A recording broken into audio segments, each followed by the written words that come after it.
ನಮಸ್ಕಾರ. Big boss season 12ರಿಂದ ಕನ್ನಡದ season 12ರಿಂದ ಕಳೆದ ವಾರ ಎಲಿಮಿನೇಟ್ ಆಗಿದ್ದಂತಹ ಅಶ್ವಿನಿ ಎನ್ ಅವರು ಯಾವ ರೀತಿ ತಮ್ಮ ಈ ಮುಖದ ಭಾವವನ್ನು ಬದಲಾಯಿಸಿಕೊಂಡಿದ್ದಾರೆ, ಅದರಲ್ಲೂ ಕೂಡ ತಮ್ಮ ತುಟಿಯನ್ನು ಹೇಗೆ ಬದಲಾಯಿಸಿಕೊಂಡಿದ್ದಾರೆ, ಎಲ್ಲೋ ಒಂದು ಕಡೆ ಪ್ಲಾಸ್ಟಿಕ್ ಸರ್ಜರಿಯನ್ನು ಮಾಡಿಕೊಂಡು ಹೀಗೆಲ್ಲ ಮಾಡ್ಕೊಂಡಿದ್ದಾರೆ ಅನ್ನುವಂಥ ವಿಚಾರಕ್ಕೆ ಸಂಬಂಧಪಟ್ಟಂತೆ ಮತ್ತು ಅವರ ತುಟಿಯಲ್ಲಿ ಆದಂತಹ ಬದಲಾವಣೆಗೆ ಸಂಬಂಧಪಟ್ಟಂತೆ ಅವರು ಬಿಗ್ ಬಾಸ್ ಮನೆಯ ಒಳಗಡೆ ಇರುವಂಥ ಸಂದರ್ಭದಲ್ಲಿ ನಾವೆಲ್ಲರೂ ಕೂಡ ಒಂದು ವಿಡಿಯೋವನ್ನು ಮಾಡಿದ್ವಿ. ಸಾಕಷ್ಟು ಯೂಟ್ಯೂಬ್ ಚಾನಲ್ನಲ್ಲಿ ಇದಕ್ಕೆ ಸಂಬಂಧಪಟ್ಟಂತೆ ಒಂದು ವಿಡಿಯೋ ಮಾಡಲಾಗಿತ್ತು. ಯಾಕೆ ಈ ರೀತಿ ಮಾಡಿಕೊಂಡ್ರು, ಇದರಿಂದ ಅವರ ತುಟಿಯ ಲುಕ್ಕೆ ಬದಲಾಯಿತಲ್ವಾ ಅನ್ನುವಂಥ ವಿಚಾರಕ್ಕೆ ಸಂಬಂಧಪಟ್ಟಂತೆ.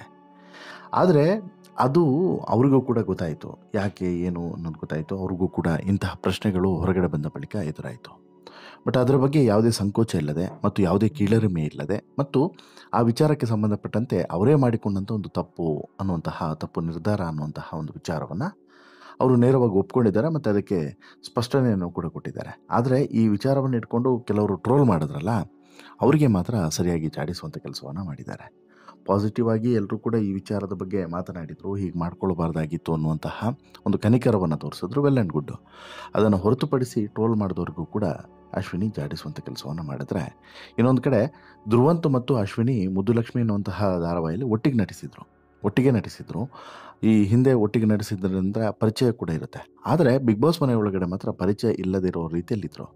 ಯಾಕಪ್ಪ ಅನ್ನುವಂಥ ಪ್ರಶ್ನೆ ಸಹಜವಾಗಿ ಸಾಕಷ್ಟು ಜನರಲ್ಲಿತ್ತು. ಅದಕ್ಕೂ ಕೂಡ ಅಶ್ವಿನಿ ಉತ್ತರವನ್ನು ಕೊಟ್ಟಿದ್ದಾರೆ. ಯಾಕೆ ಧ್ರುವಂತಿಂದ ಈ ಅಂತರವನ್ನು ಕಾಪಾಡಿಕೊಂಡ್ರು, ಜೊತೆಗೆ ಪರಿಚಯವೇ ಇಲ್ಲದೇ ಇರೋ ರೀತಿಯಲ್ಲಿ ಯಾಕಿದ್ರು ಅನ್ನೋಂಥ ವಿಚಾರಕ್ಕೆ ಸಂಬಂಧಪಟ್ಟಂತೆಯೂ ಕೂಡ ಕ್ಲಾರಿಟಿಯನ್ನು ಕೊಟ್ಟಿದ್ದಾರೆ. ಏನು ಹೇಳಿದ್ದಾರೆ ನೋಡ್ತಾ ಹೋಗೋಣ. ಅದಕ್ಕಿಂತ ಮುಂಚೆ ನೀವಿನ್ನೂ ಕೂಡ ನಮ್ಮ ಚಾನಲನ್ನು ಸಬ್ಸ್ಕ್ರೈಬ್ ಮಾಡಿಲ್ಲ ಅಂದರೆ ದಯವಿಟ್ಟು ಕೂಡಲೇ ಸಬ್ಸ್ಕ್ರೈಬ್ ಮಾಡಿ ಸ್ನೇಹಿತರೆ. ಒಂದು ಮ್ಯೂಸಿಕ್ ಚಾನಲ್ನಲ್ಲಿ ವಿಡಿಯೋ ಜಾಕಿಯಾಗಿ ಎಂಟ್ರಿಯನ್ನು ಕೊಟ್ಟಂತಹ ಬಣ್ಣದ ಲೋಕದ ಪ್ರವೇಶವನ್ನು ಪಡೆದಂಥ ಅಶ್ವಿನಿ ನಂತರ ಮುದ್ದುಲಕ್ಷ್ಮಿ ಎನ್ನುವಂತಹ ಒಂದು ಪ್ರಸಿದ್ಧ ಧಾರಾವಾಹಿಯ ನಟಿಯಾಗಿ ಆಯ್ಕೆಯಾಗಿತ್ತು.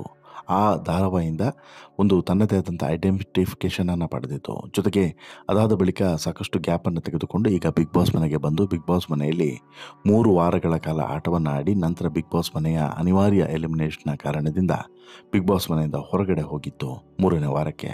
ಎಲ್ಲವೂ ಕೂಡ ಈಗ ನೆನಪು. ಆದರೆ ಅಶ್ವಿನಿ ಮುಂಚೆ ಇದ್ದಂತೆ ಇಲ್ಲ ಅನ್ನುವಂಥದ್ದು ಸಾಕಷ್ಟು ಜನರ ಅಭಿಪ್ರಾಯ. ಅಶ್ವಿನಿಯವರ ಮುಖ ಮುದ್ದುಲಕ್ಷ್ಮಿ ಧಾರಾವಾಹಿಯಲ್ಲಿ ಇರುವಂತಹ ರೀತಿಯಲ್ಲಿ ಈಗ ಇಲ್ಲ, ಸ್ವಲ್ಪ ಬದಲಾವಣೆ ಕಾಣಿಸ್ತಿದೆ. ಅದರಲ್ಲೂ ಕೂಡ ಅವರ ತುಟಿಯಲ್ಲಿ ಸಾಕಷ್ಟು ಬದಲಾವಣೆ ಕಾಣಿಸ್ಕೊಂಡಿದೆ ಅನ್ನುವಂಥ ವಿಚಾರಕ್ಕೆ ಸಂಬಂಧಪಟ್ಟಂತೆ ಭಾರಿ ಚರ್ಚೆಗಳು ಕೂಡ ನಡೆದಿತ್ತು ಇವರು ಬಿಗ್ ಬಾಸ್ ಮನೆಯ ಒಳಗಡೆ ಇದ್ದಂಥ ಸಂದರ್ಭದಲ್ಲಿ. ಅಂದರೆ ಇವರ ಈ ಹಿಂದೆ ಇದ್ದಂಥ ರೀತಿಯಲ್ಲಿ ಈಗ ಇಲ್ಲ, ಸಾಕಷ್ಟು ಬದಲಾವಣೆ ಆಗಿದೆ ಅನ್ನುವಂತಹ ಕಂಪ್ಯಾರಿಸನ್ನ ಫೋಟೋಸ್ಗಳು ಕೂಡ ಟ್ರೋಲ್ ಆಗಿತ್ತು. ಆಮೇಲೆ ಒಂದಷ್ಟು ವೈರಲ್ ಆಗಿತ್ತು, ಚರ್ಚೆಗಳು ನಡೆದಿತ್ತು.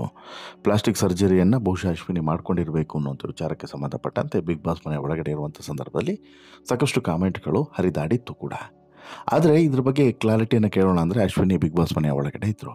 ಈಗ ಬಿಗ್ ಬಾಸ್ ಮನೆಯಿಂದ ಹೊರಗಡೆ ಬಂದಂಥ ಬಳಿಕ ಅಶ್ವಿನಿ ಅವರು ಇಂಥದ್ದೊಂದು ಪ್ರಶ್ನೆಗೆ ನೇರವಾಗಿ ಉತ್ತರವನ್ನೇ ಕೊಟ್ಟಿದ್ದಾರೆ.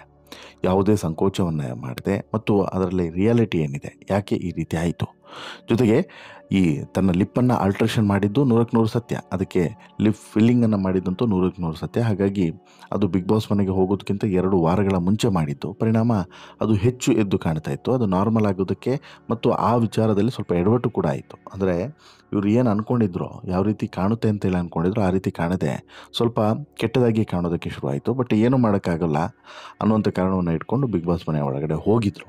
ಆದರೆ ಹೋದ ಬಳಿಕ 3ನೇ ವಾರಕ್ಕೆ ಹೊರಗಡೆ ಬರ್ತೀನಿ ಅಂತೇಳಿ ಇವರು ಅಂದ್ಕೊಂಡಿರಲಿಲ್ಲ. ಬಟ್ ಅನ್ಫಾರ್ಚುನೇಟ್ಲಿ ಹೊರಗಡೆ ಬಂದಿದ್ದಾರೆ.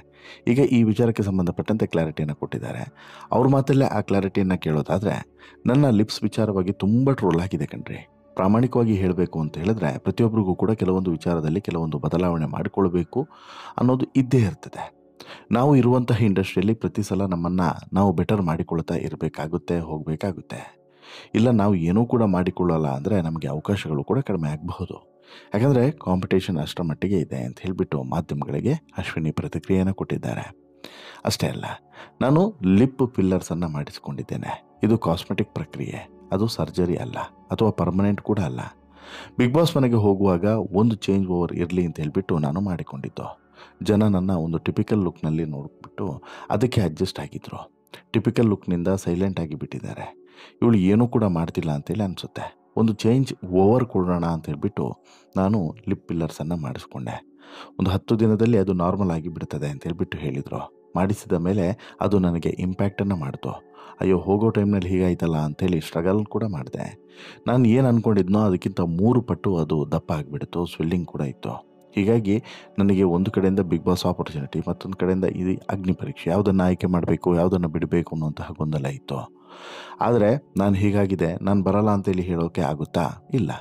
ಎಲ್ಲದಕ್ಕಿಂತ ಹೆಚ್ಚಾಗಿ ಅದೊಂದು ಚಾಲೆಂಜ್ ಕೂಡ. ಓಕೆ ಹೋಗೋಣ, ಅದೇನಾಗುತ್ತೆ ನೋಡೋಣ ಅನ್ನುವಂಥ ಕಾನ್ಫಿಡೆನ್ಸ್ನಲ್ಲೇ ಹೋದೆ. ಅಲ್ಲೂ ಕೂಡ ಎಲ್ಲರೂ ಕೇಳಿದ್ರು, ನಾನು ಅದರ ಬಗ್ಗೆ ಓಪನ್ ಆಗಿ ಮಾತನಾಡಿದೆ. ಇದು ಪರ್ಮನೆಂಟ್ ಅಲ್ಲ, ಇಷ್ಟ ಇಲ್ಲ ಅಂದರೆ ತೆಗೆಸಬಹುದು, ನನ್ನ ಮುಖ ಲಕ್ಷಣ ಹೋಗಿದೆ, ಮುಂಚೆ ಇದ್ದಷ್ಟು ಲಕ್ಷಣ ಈಗಿಲ್ಲ ಅನ್ನೋದು ನನಗೂ ಕೂಡ ಗೊತ್ತಿತ್ತು. ವ್ಯಕ್ತಿತ್ವ ಅಷ್ಟೇ ಮ್ಯಾಟ್ರ್ ಆಗೋದು. ತುಂಬ ಜನ ಇಷ್ಟಪಟ್ಟಿದ್ದಾರೆ, ನಾನು ಹೊರಗಡೆ ಬಂದಾಗ ತುಂಬ ಜನ ಸಪೋರ್ಟನ್ನು ಮಾಡಿದ್ದಾರೆ. ಎಲ್ಲೋ ಒಂದು ಕಡೆ ಲಿಪ್ಸ್ ವಿಚಾರಕ್ಕೆ ಮಾತ್ರ ನೆಗೆಟಿವ್ ಆಗಿ ಕೆಲವರು ಮಾತನಾಡಿದ್ದಾರೆ ಅಷ್ಟೇ. ಇಷ್ಟ ಆಗಿಲ್ಲ ಅಂದರೆ ಓಕೆ, ಯಾಕಂದರೆ ನನಗೂ ಕೂಡ ಅದು ಇಷ್ಟ ಆಗಿಲ್ಲ. ಹೌದು, ಹಾಗಿದೆ ನನಗೂ ಕೂಡ ಈ ಬದಲಾವಣೆ ಅಷ್ಟೇನು ಹಿಡಿಸ್ಲಿಲ್ಲ. ಬದಲಾವಣೆಗೆ ಒಂಚೂರು ಟೈಮ್ ಬೇಕಾಗುತ್ತೆ. ತುಂಬ ಜನ ಅದನ್ನು ಕ್ಯಾಶುವಲ್ ಆಗಿ ತೆಗೆದುಕೊಂಡಿದ್ದಾರೆ, ಇನ್ನೂ ಸ್ವಲ್ಪ ಜನ ಅದನ್ನು ಡೀಪಾಗಿ ತೆಗೆದುಕೊಂಡು ಟ್ರೋಲ್ ಕೂಡ ಮಾಡಿದ್ದಾರೆ. ಹೊರಗಡೆ ಬಂದ ತಕ್ಷಣ ಅಂತಹ ಮಾತುಗಳು ಕೇಳಿದಾಗ, ಹಾಗಾದರೆ ಇಷ್ಟು ವರ್ಷ ನಾವು ಮಾಡಿದಂಥ ಕೆಲಸ ಕಾಣಿಸ್ಲಿಲ್ವಾ? ಈಗ ಒಂದು ಚಿಕ್ಕ ಬದಲಾವಣೆ ಇಷ್ಟು ದೊಡ್ಡ ವಿಚಾರ ಆಯಿತಾ ಅನ್ನುವಂತಹ ಬೇಸರ ಆಗುತ್ತೆ. ಬಟ್ ವಾಟ್ ಎವರ್, ನಮ್ಮನ್ನೇ ಇಷ್ಟಪಡೋರೇ ತಾನೇ ಪ್ರಶ್ನೆ ಮಾಡುವಂಥದ್ದು ಅನ್ನುವಂತಹ ಸಮಾಧಾನವೂ ಕೂಡ ಆಗುತ್ತೆ ಅಂಥೇಳಿ ಅಶ್ವಿನಿ ಹೇಳ್ತಾ, ಇನ್ನೇನು 2-3 ವಾರದಲ್ಲಿ ಅದು ನಾರ್ಮಲ್ ಆಗುತ್ತೆ. ಈಗ ಕಂಟಿನ್ಯೂಸ್ ಇಂಟರ್ವ್ಯೂ ಆಮೇಲೆ ಬೇರೆ ಬೇರೆ ಕಡೆ ಹೋಗೋದ್ರಿಂದ ಈಗ ಸದ್ಯಕ್ಕಂತೂ ಹೋಗಿ ಮತ್ತೆ ಟ್ರೀಟ್ಮೆಂಟನ್ನು ತೆಗೆದುಕೊಳ್ಳೋದಕ್ಕೆ ಸಾಧ್ಯವಿಲ್ಲ. ಹಾಗಾಗಿ ನಾನು ಅದರ ಟ್ರೀಟ್ಮೆಂಟನ್ನು ಕಂಟಿನ್ಯೂ ಮಾಡಲಿಲ್ಲ ಅನ್ನುವಂಥ ವಿಚಾರವನ್ನು ಅಶ್ವಿನಿ ಹೇಳ್ತಿದ್ದಾರೆ. ಜೊತೆಗೆ ಆ ಪಿಲ್ಲರ್ಸ್ ಏನಿದೆ ಅದು ಪಿಲ್ಲರ್ಸು ಸರಿ ಹೋಗುತ್ತೆ, ಅದನ್ನು ತೆಗೆಸ್ಬೋದು, ಅದು ಪರ್ಮನೆಂಟ್ ಅಲ್ಲ ಅನ್ನೋದನ್ನು ಕೂಡ ಹೇಳಿದ್ದಾರೆ. ಸೊ ದಟ್ ಅಶ್ವಿನಿ ಅವ್ರಿಗೂ ಕೂಡ ಗೊತ್ತಿದೆ ಅವ್ರು ಮಾಡಿದ್ದು ತಪ್ಪು ಅನ್ನುವಂಥದ್ದು. ಅವ್ರು ಏನೋ ಅಂದ್ಕೊಂಡು ಮಾಡಿದ್ರು, ಬಟ್ ಅದು ರಾಂಗ್ ಆಯಿತು. ಬಟ್ ಚೇಂಜಸ್ ಅಂದರೆ ಮುಂಚೆ ಹೇಗಿದ್ರು ಹಾಗೆ ಮಾಡ್ಕೊಳ್ಬೋದು, ಸರಿ ಮಾಡ್ಕೊಳ್ಬಹುದು ಅನ್ನೋದು ಕೂಡ ಅವರು ವಾಸ್ತವವನ್ನು ಬಿಚ್ಚಿಟ್ಟಿದ್ದಾರೆ. ಇದೆಲ್ಲವೂ ಕೂಡ ಒಂದು ಭಾಗ. ಆದರೆ ಮತ್ತೊಂದು ಭಾಗ, ಬಿಗ್ ಬಾಸ್ ಮನೆಯಲ್ಲಿದ್ದಂಥ ಸಂದರ್ಭದಲ್ಲಿ ಧ್ರುವಂತಿಂದ ಇದೇ ಅಶ್ವಿನಿ ದೂರ ಉಳಿದು ಬಿಟ್ಟಿದ್ರು. ಯಾಕೆ ಅನ್ನುವಂಥ ಪ್ರಶ್ನೆ ಸಾಕಷ್ಟು ಜನರಲ್ಲಿತ್ತು. ಅಂದರೆ ಧ್ರುವಂತ್ ಜೊತೆಗೆ ಅಷ್ಟು ಆತ್ಮೀಯವಾಗಿದ್ದರು, ಒಡನಾಟ ಇತ್ತು, ಕ್ಲೋಸ್ ಇದ್ದರು, ಎಲ್ಲದೂ ಕೂಡ ಕರೆಕ್ಟು. ಆದರೂ ಕೂಡ ಯಾಕೆ ಧ್ರುವಂತಿಂದ ದೂರ ಇದ್ದುಬಿಟ್ಟಿದ್ರು ಅಶ್ವಿನಿ ಅನ್ನುವಂಥದ್ದು. ಒಂದು ನೋಡಿ, ಧ್ರುವಂತಿಂದ ದೂರ ಇರೋದಕ್ಕೆ ಸಾಕಷ್ಟು ಕಾರಣಗಳಿದ್ದಾವೆ. ಧ್ರುವಂತು ಮತ್ತು ಅಶ್ವಿನಿ ಸಾಕಷ್ಟು ವರ್ಷಗಳಿಂದ ಒಟ್ಟಿಗೆ ಇದ್ದವರು. ಅಂದರೆ ಒಟ್ಟಿಗೆ ಇನ್ ದ ಸೆನ್ಸ್ ಆ ಮುದ್ದು ಲಕ್ಷ್ಮಿ ಅನ್ನುವಂತಹ ಧಾರಾವಾಹಿಯಲ್ಲಿ ಇಬ್ಬರು ಕೂಡ ಒಟ್ಟಿಗೆ ನಟಿಸಿದ್ದವರು. ಈ ಧ್ರುವಂತ್ ಅನ್ನುವಂಥ ಹೆಸರು ಬದಲಾವಣೆ ಆಗಿರುವಂಥದ್ದು. ಅಂದರೆ ಈ ಚರಿತ್ ಬಾಳಪ್ಪ ಧ್ರುವಂತಾಗಿ ಬಿಗ್ ಬಾಸ್ ಮನೆ ಒಳಗಡೆ ಬಂದಿತ್ತು, ಜೊತೆಗೆ ಅಲ್ಲಿ ಹೆಸರ ಬದಲಾವಣೆ ಆಗಿದ್ದು ಎಲ್ಲದೂ ಕೂಡ ಅಶ್ವಿನಿಗೆ ಈ ಹಿಂದೆನೇ ಗೊತ್ತಿತ್ತಂತೆ. ಹಾಗಾಗಿ ಏನು ಸರ್ಪ್ರೈಸ್ ಕೂಡ ಏನೂ ಆಗಲಿಲ್ಲ. ಬಟ್ ಆದರೆ ಬಂದಿದ್ದು ಸಹಜವಾಗಿ ಸರ್ಪ್ರೈಸ್ ಆಗಿತ್ತು. ಧ್ರುವಂತ್ ಬಂದಿದ್ದು, ನಾನು ಬಿಗ್ ಬಾಸ್ ಮನೆ ಒಳಗಡೆ ಹೋಗಿದ್ದೆ, ಅದಾದ ಬಳಿಕ ಧ್ರುವಂತ್ ಬಂದರು. ಆಬ್ವಿಯಸ್ಲಿ ಇದೊಂದು ಸರ್ಪ್ರೈಸಿಂಗ್ ಆಗಿತ್ತು, ಅಂದರೆ ಧ್ರುವಂತ್ ಬಂದಿರೋವಂಥ ವಿಚಾರ. ಬಟ್ ಸ್ಟಿಲ್ಲು ಧ್ರುವಂತು ಎಲ್ಲೋ ಒಂದು ಕಡೆ ಅವರ ಈ ಹಿಂದಿನ ಹಿಸ್ಟ್ರಿಗಳು ನಂಗೆ ಗೊತ್ತಿದ್ದಂಥ ಕಾರಣಕ್ಕೋಸ್ಕರ ನಾನು ಜಾಸ್ತಿ ಅವರ ಜೊತೆಗೆ ಬೆರೆಯೋದಕ್ಕೆ ಹೋಗಲಿಲ್ಲ. ಇನ್ಫ್ಯಾಕ್ಟು ಸೀರಿಯಲ್ ಆದ ಬಳಿಕ ನಾವು ಕಾಂಟ್ಯಾಕ್ಟ್ನಲ್ಲೂ ಕೂಡ ಇರಲಿಲ್ಲ. ಹಾಗಾಗಿ ಇಲ್ಲೂ ಕೂಡ ಹೆಚ್ಚೇನೂ ಮಾತನಾಡಲಿಲ್ಲ. ಏನಾದರೂ ವಿಚಾರಗಳಿದ್ದರೆ ಅಷ್ಟೇ ಮಾತನಾಡಿದ್ವಿ. ನನ್ನ ಪ್ರಕಾರ 1-2 ಸಲ ಮಾತನಾಡಿರ್ತೀವಿ, ಅಷ್ಟು ಬಿಟ್ಟರೆ ಬೇರೆ ಮಾತೇ ಆಡಿಲ್ಲ ನಮ್ಮ ನಡುವೆ. ಒಂದು ರೀತಿಯಲ್ಲಿ ಹೌದು, ಪರಿಚಯ ಇಲ್ಲದೆ ಇರೋ ರೀತಿಯಲ್ಲಿ ಇದ್ವಿ. ಬಟ್ ಅದಕ್ಕೆ ಸಿಚುವೇಶನ್ಸ್ ಆಗಿತ್ತು ಅನ್ನೋದನ್ನು ಅಶ್ವಿನಿ ಹೇಳ್ತಾರೆ. ಜೊತೆಗೆ ಧ್ರುವಂತ್ ಬಗ್ಗೆ ಎಲ್ಲದೂ ಕೂಡ ನನಗೆ ಗೊತ್ತಿದೆ, ಈ ಹಿಂದೆ ಏನೇನಾಗಿತ್ತು ಏನು ಎಲ್ಲದೂ ಕೂಡ ಗೊತ್ತಿದೆ. ಹಾಗಾಗಿ ನಾನು ಧ್ರುವಂತಿಂದ ಸ್ವಲ್ಪ ಅಂತರವನ್ನು ಕಾಪಾಡಿಕೊಂಡೆ. ಜೊತೆಗೆ ಧ್ರುವಂತ್ ನನಗೆ ಕಾಂಟ್ಯಾಕ್ಟು ಕೂಡ ಇಲ್ಲ. ಅಂದರೆ ಧ್ರುವಂತ್ ಬಿಗ್ ಬಾಸ್ ಮನೆಗೆ ಬರ್ತಾರೆ ಅಂತ ಹೇಳ್ಬಿಟ್ಟು ನನಗೆ ಮಾಹಿತಿ ಇರಲಿಲ್ಲ. ಜೊತೆಗೆ ಧ್ರುವಂತ್ ಜೊತೆಗೆ ನನಗೆ ಯಾವುದೇ ರೀತಿಯಾದಂಥ ಕಾಂಟ್ಯಾಕ್ಟ್ ಇಲ್ಲ, ಝೀರೋ ಕಾಂಟ್ಯಾಕ್ಟು. ಸೊ ದಟ್ ನಾನು ಹೆಚ್ಚು ಆ ಧ್ರುವಂತ್ ಬಗ್ಗೆ ತಲೆ ಕೆಡಿಸ್ಕೊಳ್ಳಿಲ್ಲ ಅನ್ನುವಂತಹ ವಿಚಾರವನ್ನು ಕೂಡ ಓಪನ್ ಆಗಿ ಹೇಳ್ತಾರೆ.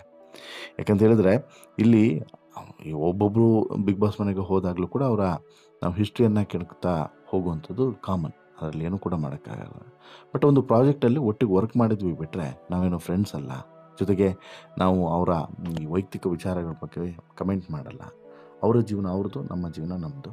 ಧ್ರುವಂತು ಪರಿಚಯಸ್ಥ, ಬಟ್ ಆದರೆ ಕಾಂಟ್ಯಾಕ್ಟ್ ಇರಲಿಲ್ಲ ಅನ್ನೋಂಥ ಕಾರಣಕ್ಕೋಸ್ಕರ ನಾನು ಹೆಚ್ಚು ಮಾತನಾಡಲಿಲ್ಲ. ಜೊತೆಗೆ ನನಗೂ ಅವ್ರಿಗೂ ಏನೋ ಅಂಥದ್ದೇನೋ ವೇವ್ ಲೈನು ಕೂಡ ಮ್ಯಾಚ್ ಆಗ್ತಿರಲಿಲ್ಲ ಅನ್ನೋಂಥ ವಿಚಾರವನ್ನು ಕೂಡ ಅಶ್ವಿನಿ ಹೇಳೋದ್ರ ಮೂಲಕ ಧ್ರುವಂತ್ ಜೊತೆಗೆ ಯಾಕೆ ಅಶ್ವಿನಿ ಮಾತನಾಡ್ತಿರಲಿಲ್ಲ ಅನ್ನೋಂಥದ್ದಕ್ಕೆ ಒಂದು ಸ್ಪಷ್ಟನೆಯನ್ನು ಕೂಡ ಕೊಟ್ಟಿದ್ದಾರೆ. ಬಟ್ ಒಂದಂತೂ ತಿಳ್ಕೊಳ್ಳಿ ಸ್ನೇಹಿತರೆ, ಇಂತಹ ಈ ಲಿಫ್ಟ್ ಪಿಲ್ಲರ್ಸು ಇನ್ನೊಂದು ಮತ್ತೊಂದು ಇವುಗಳ ಅಡ್ವಾಂಟೇಜ್ ಜೊತೆಗೆ ಡಿಸ್ಅಡ್ವಾಂಟೇಜಸನ್ನು ಕೂಡ ತುಂಬ ನೀಟಾಗಿ ಇಲ್ಲಿ ಎಕ್ಸ್ಪ್ಲೇನ್ ಮಾಡಿದ್ದಾರೆ ಅಂತಲೇ ಹೇಳ್ಬೋದು.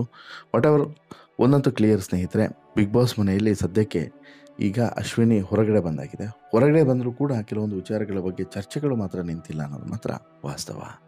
ನಿಮಗೇನು ಅನಿಸುತ್ತೆ ಸ್ನೇಹಿತರೆ, ಅಶ್ವಿನಿ ಅವರ ಈ 2 ನಿರ್ಧಾರಗಳ ಬಗ್ಗೆ? ಒಂದು ತ್ರಿಭುವನ್ ಜೊತೆಗೆ ಅಂತರವನ್ನು ಕಾಪಾಡಿಕೊಂಡಿದ್ದು ಮತ್ತು ಇನ್ನೊಂದು ಈ ಲಿಪ್ ಪಿಲ್ಲರ್ಸ್ ಬಗ್ಗೆ ನಿಮ್ಮ ಅಭಿಪ್ರಾಯ ಏನು? ದಯವಿಟ್ಟು ನಿಮ್ಮ ಅಭಿಪ್ರಾಯನ ಕಮೆಂಟ್ ಮಾಡಿ ತಿಳಿಸಿ. ಜೊತೆಗೆ ಇಷ್ಟ ಆಯಿತು ಅಂತ ಹೇಳಿದ್ರೆ ಲೈಕ್ ಮಾಡಿ, ಶೇರ್ ಮಾಡಿ, ಚಾನಲ್ಗೆ ಸಬ್ಸ್ಕ್ರೈಬ್ ಆಗೋದನ್ನು ಮರಿಬೇಡಿ. ಧನ್ಯವಾದ.